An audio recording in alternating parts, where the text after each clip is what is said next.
Magandang araw mga ka-recap. Welcome muli sa ating channel. Maraming salamat sa patuloy na panunood ng ating mga recap. Sa susunod na linggo ay may bago tayong kwento na gagawa ng recap habang naghihintay sa mga bagong kabanata sa kwento ni Pedro. Sa ngayon ay ipagpatuloy na natin ang kwento. Ano kaya ang nalalaman ng President kay Kim Sun-go aka Pedro? Sinabi na nga ng President na kilala nito si Kim Sun-go.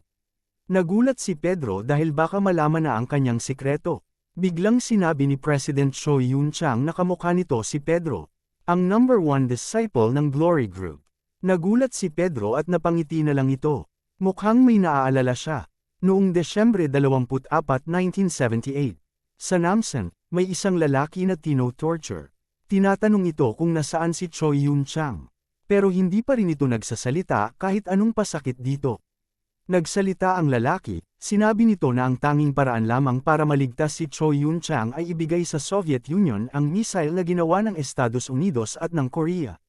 Dahil kapag hindi daw ito magawa, ay mamamatay ang anak na tagapagmana ng Dihag Group na si Choi Yoon-chang.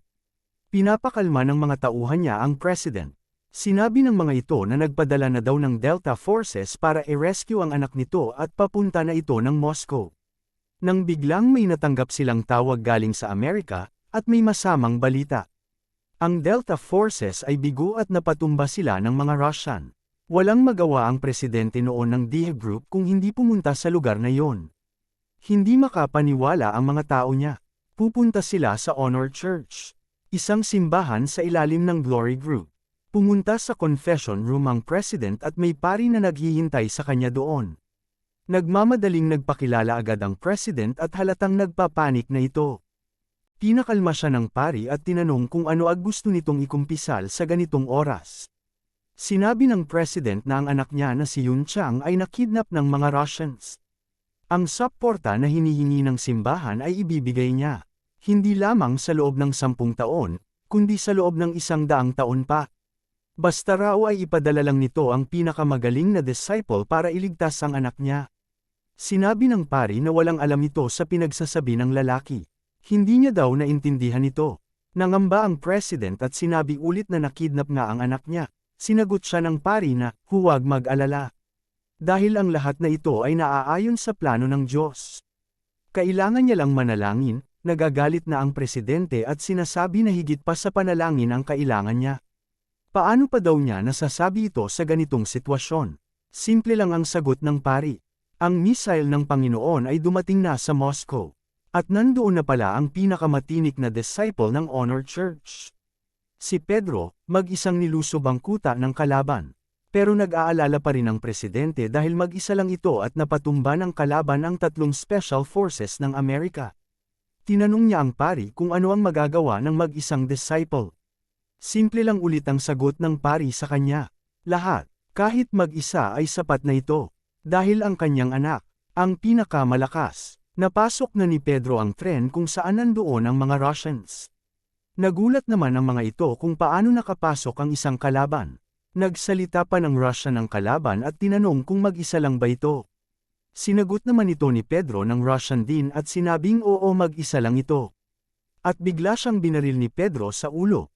Nagbarilan na ang magkabilang grupo sa loob ng tren. Isa-isa silang pinabagsak ni Pedro at unti-unting umabante ito. Naubos ito ni Pedro at sinabing tama ang pagkakabilang niya. Sapat lamang ang bala niya sa bilang ng mga kalaban. May isa pa palang natira at ginawang hostage ang anak ng president. Sinabi ng Russian na narinig na niya ang kwento tungkol sa isang agent na tinatawag na Monster.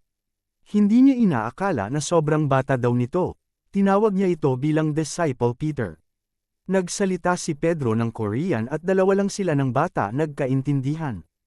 Tinambrihan siya ni Pedro na yumuko ito, pagkabilang ng 3. Hindi sila maintindihan ng Russian kaya nainis ito. Nagsimula ng magbilang si Pedro, at pagkabilang nito ng 3 ay biglang binato ni Pedro ang barya na nasa kamay niya na nakaipit sa 2 daliri, sa pulsa noo ang Russian. Nagsalita ng Russian si Pedro at sinabihan ang kalaban ng goodbye. Ang kalaban pala ni Pedro ay isang Lieutenant Major at First Chief Director ng KGB. Ang elite spy organization ng Soviet Union. Nagpasalamat ang batang Choi Yoon-chang kay Pedro. Tinanong nito kung Korean ba ito at nagpasalamat ulit kay Pedro. Hindi niya daw ito makakalimutan, babayaran niya daw ito. Sinagot naman siya ni Pedro sabay tapik sa ulo na, hindi daw siya ang niligtas nito kung hindi ang future ng DH Group. Kung naintindihan niya daw ito ay tumayo na ito dahil malayo pa pabalik sa bahay nila, ang batang niligtas pala ni Pedro noon ay ang president na kaharap niya ngayon. Biglang nagsalita ang president at binigkas ang pangalan na Pedro. Kinabahan ng ating bida pero mabuti na lang ay mali ang nasa isip ng president, akala ng president na apo daw ito ni Pedro. Natanggal ang kaba sa dibdib ni Pedro at nasabi sa sarili na matagal na daw ito nang nakaramdam ng kaba. Pero napabilib si Pedro dahil ang batang lampa na niligtas niya noon ay isa ng kagalang-galang na tao. Tinanong ng president kung bakit fountain pen lang ang kinuha nito. At sagot naman ni Pedro ay sapat na ito, hindi naman daw makakapayag ang president na ganito lang ang maibibigay niya sa apo nang nagligtas sa kanya. Sinabi niya din na noong mga panahon na aktibo pa ang lolo nito na si Pedro ay may ginamit ito para iligtas siya. Ito ang napakagandang motor na mas pinaganda pa nila, at ito daw ang pinakamataas na antas ng teknolohiya ng DH Group. St. Petrus version 4. Sobrang angas na motor na ito at mabilis din na umaabot sa 527 na kilometro per ora. May stealth features din ito kaya di madedetect ng radar at mga GPS. Nakita ito ng mga kambal at inalok na kung pwede bang ipalit ang baril na napili nila para makakuha ng motor. Tinanggihan lang sila, susubukan na nito ni Pedro at niyaya niya si Yuna na umangkas na. Bigla naman silang tinawagan ng instructor dahil gusto daw makita ito ng Glory Community ang mga bagong member nila. Sila ay naging official killer dahil sa special employment. Ito ang unang pagkakataon sa loob ng 4 na taon na nangyari ito kaya gusto silang makilala ng community. Umalis na nga ang mga ito. Habang nakamotor si Pedro ay nakascooter naman ang kambal. Dumating na nga sila sa Honor Church. Excited ang kambal at pumoporma talaga ang mga ito. Confident pa ang mga ito at sinabi na parang S-rank na rin daw ang tingin sa kanila dahil natalo nila si Sangdo. Tinanong naman ni Pedro si Yuna kung handa na ito. Naisip din niya kung magiging maayos lang ba sila dahil masyadong excited ang dalawa. Pagpasok nila ay namangha sila sa ganda nito at napakabanal ng lugar. Dito rin natatanggap ng mga killer ang kanilang revelations, ito ang tawag sa mga mission nila. Nakabase daw ito sa rank ng killer. Nakapaloob ito sa Ostya, sinubukan din ng kambal kumuha dito, nagulat sila sa nakuha nila at nakapaloob dito ang katagang, fight. Nilapitan sila ng pari at sinabihan na hindi pa sila nagbibigay kaagad ng mga misyon sa baguhan, nainis naman ang kambal at sinabing hindi ba sila nito nakikilala. Sinabi ng pari na sa mga baguhan na tulad nila, holy blood muna ang binibigay nila. Mukhang nasarapan sa amoy ang kambal at sinabing mukhang masarap ito. Nang biglang binuhos ito ng pari sa isang kambal. Nagulat sila, tinanong ng pari kung masarap daw ba ito? Matagal na nila daw hinihintay itong mga hampas lupang D-ranks. Nagalit ang kambal at kinagat ang Ostya, nagkahamunan na nga ito ng laban. Nakataya ang mga ranks ng nila. Patuloy pa rin silang kinukutya ng mga B-ranks na killer sa loob ng simbahan. Kumpiyansa naman ang kambal at biglang umatake. Sila daw nag-Doko Brothers at sila daw ay magiging S-rank. Patuloy na naglaban ang mga ito, sinabi ng kambal na seryosohin na nila ang laban. Pati si Yuna ay di makapaniwala na parang naging malakas nga ang kambal. Nahuli ng isa ang mga paa ng pari at ang isa naman ay handa ng umatake. Pero nagulat sila nang nablock ito ng pari gamit ang isang staff, natusok ang kamay ng malaking kambal at tumulo ang dugo sa mukha ng isa. At dito na simulang binugbog ang kambal. Wala silang magawa, amateur nga ang tingin sa kanila. Pipigilan sila ni Yuna sana pero biglang may umakbay sa kanila ni Pedro.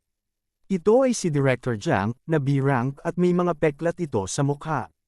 Sinabihan niya si Yuna at Pedro, na ito ang tunay na mundo. Ang kalaban daw ng kambal ay isang B-rank at binuhos daw nito ang lahat para sa rank niya. Hindi daw basta-basta ang makakarating sa S-rank, at mga espesyal na tao lamang ang nakakagawa nito. Mayroong 336 na D-rank members. Sila ang ginagamit para sa ordinaryong target. Ang C-rank naman ay merong 200 na members. Para naman ito sa mga gangster. B-rank naman ay mayroon lamang 100 bilang. Sila naman ay ginagamit sa mission na killer din ang kalaban. Sa A-rank naman ay nagkakaroon lang sila ng 36 na bilang. Sila naman ang gumagawa ng assassination sa matataas na opisyal o mga national level na mission. Hanggat killer ka ay hahawak ka ng sandata hanggang sa pumanaw ka. Kaya para maging isang high-rank kang killer ay kailangan mo ibuhos ang buong lakas at tiyaga mo sa pakikipaglaban. Pero ang mga ito ay hindi sapat para maka-rating sa S-rank. Ang mga nakaabot sa S-rank ay tinatawag na 12 disciples. Tinanong ng pari ang isang kambal kung gusto ba talaga nito maging disciple. At sinabi nito na kung gusto niya talaga, ay kailangan niya ipanganak pang muli. Patuloy silang binugbog at pinagtawanan. Pipigilan sila sana ni Yuna pero nandoon muli si Director Jiang at pinaalala kay Yuna na magpakabait ito at magpasalamat na dahil nakarating pa ito ng D-rank. Wala naman daw itong kakayahan at utusan lamang ni Octopus dati. Pero biglang pinigilan ito ni Pedro. Hinawakan niya sa kamay si Director Jiang. Huwag na daw nitong palalin pa. Sobrang higpit ng hawak ni Pedro sa braso nito. Tinanong nito si Pedro kung gusto ba nitong makipag-away. Pero naalala ni Pedro ang bili ng bulag na babae na huwag masyado magpasikat at baka mabuking ang mga plano nito. Kaya nagpigil si Pedro at tinanggap ang sample ni Director Jiang, kinutsa pa nila ito at sinabing parang gigolo si Pedro. Sinabi ni Pedro na tatanggapin niya lahat ng sampal at suntok basta hayaan daw nito na dalhin sa ospital ang kambal.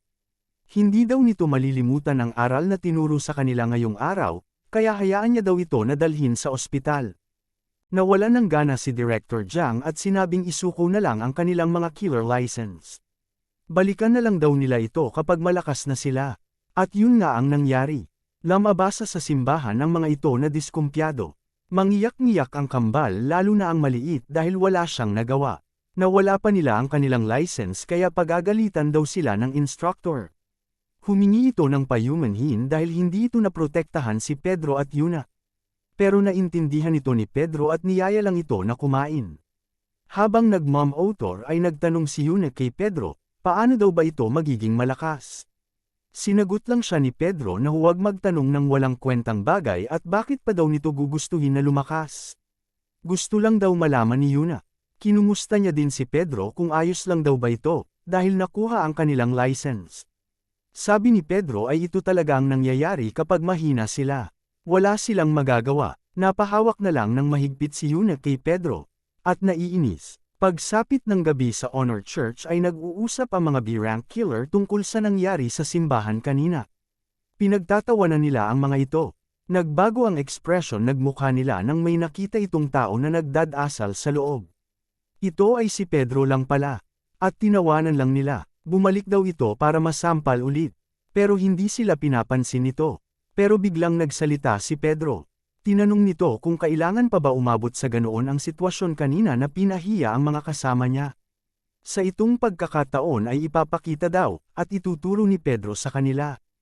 Ang hindi pa nila nakikita, at hindi na nila makikita pang muli. Ito ay ang kakayahan ng tunay na S-rank disciple. Ano kaya ang gagawin ni Pedro sa mga ito? Abangan sa susunod na kabanata. Maraming salamat sa panunood mga ka-recap. Please like and subscribe to our channel. See you soon mga ka-recap.